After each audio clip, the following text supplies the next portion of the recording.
The phrase Akhirul Zaman, or the end time, and Malhama, or the Great War, are on our lips almost daily.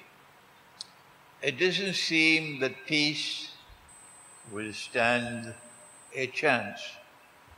Why should we avoid this great war if indeed it is prophesied to happen? Should all parties just push the button and get on with it?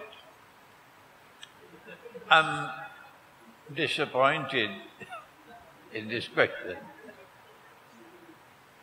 Number one, I don't know who is avoiding the Great War. We are not a people who are afraid to die. No. Whenever death comes, we recognize that it is ordained by Allah. Life and death are in His hands. And we accept death whenever it comes. So we are not a people to run away from death. And therefore, to run away from a great war or to seek to hide from a great war. Sheikh, where can I go to be safe? I get the emails. Where can I go to be safe? No, that's not the way to live. Proceed with your life. Yes, you have a duty to seek to protect your wives and children. And so we've been saying, for the longest while, there are many who will die in the Great War, but there are those who will survive. We have the evidence that all of mankind will not perish in the Great War. And the last place you want to be when the Great War takes place is to be in a city, because cities cannot provide food and cannot provide water and cannot provide fuel for cooking. So the place to be when the Great War takes place is in the remote countryside. But I've said it so many times for the last 20, 30 years that you're probably tired of hearing me. Number two, should all parties not push the button? Excuse me. We are not a people who want war. When the horrendous act of terrorism, the cowardly act of terrorism took place in Kashmir, and we did not know who did it,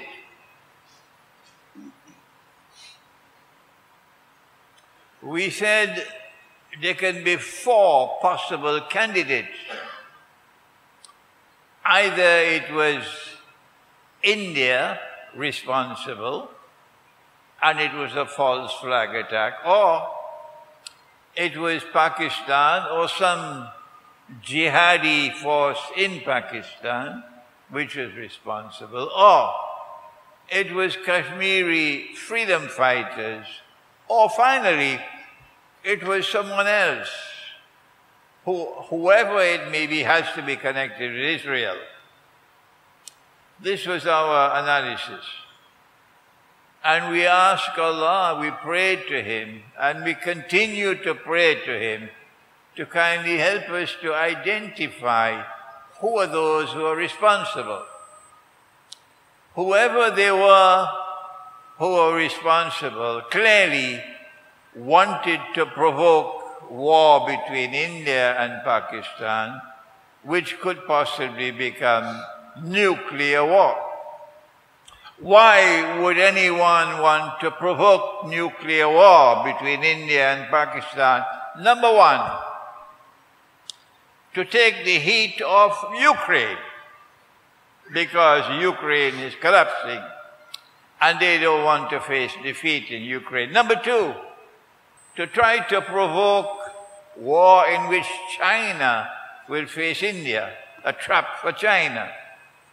Number three, to try to provoke a war through which Pakistan could be denuclearized. Number four, to try to provoke a war in which India will be able to occupy even more of Kashmir.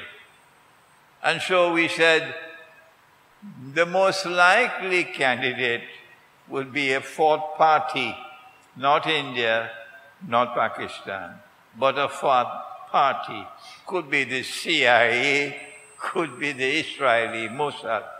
Good.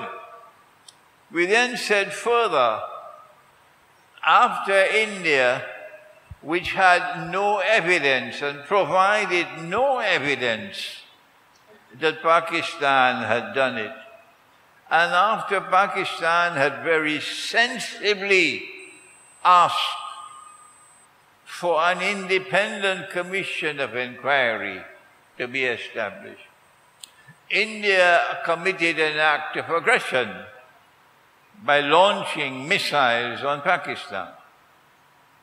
What should a Muslim do in such a situation? Since this ummah has lost contact with knowledge, our duty is to remind you of knowledge. This is what our Prophet said. I got my assistant or chairman, Hasbullah, go and search for the hadith for me. And he found it, because I had read it in a book written by the famous Egyptian legal scholar, Sheikh Muhammad Abu Zahra. And he wrote it in the 1920s.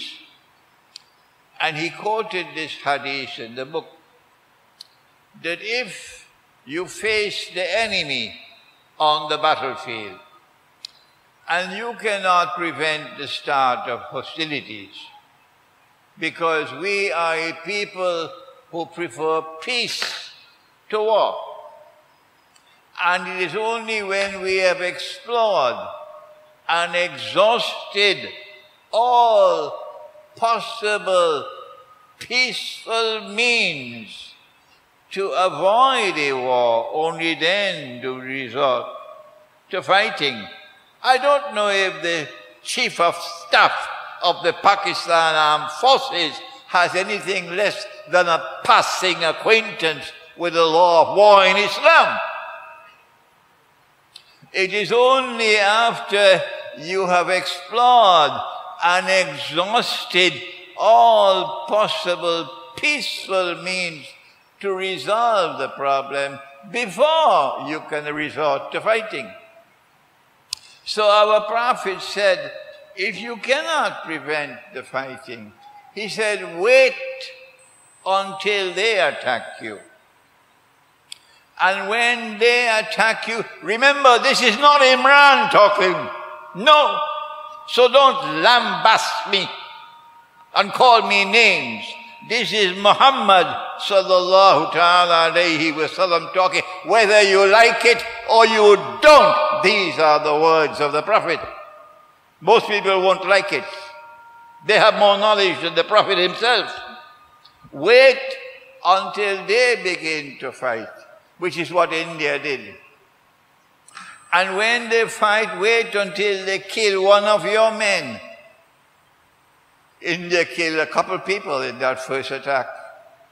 Then place the body in front of them, said Muhammad sallallahu ta'ala alayhi wa sallam. I have to teach this ummah because they forgot it. Put the body in front of them and ask them, is there no better way to resolve our problem than by fighting? This is the commanding heights of morality in the diplomacy of warfare. This is the commanding heights of morality in the diplomacy of warfare. But the Pakistani people have said goodbye to knowledge. They want war. They're hungry for war. We must fight India. Teach them a lesson. But you forget your own religion. You forget your own religion. And so, this is the way we should try to respond to the Great War. Not that we want the war, not that we are hungry for the war, but that we are a people who will always try, whatever we can, to avoid war. And when we can no longer avoid war, and the war begins, place a dead body in front of the aggressor and ask, is there no better way to resolve our problem?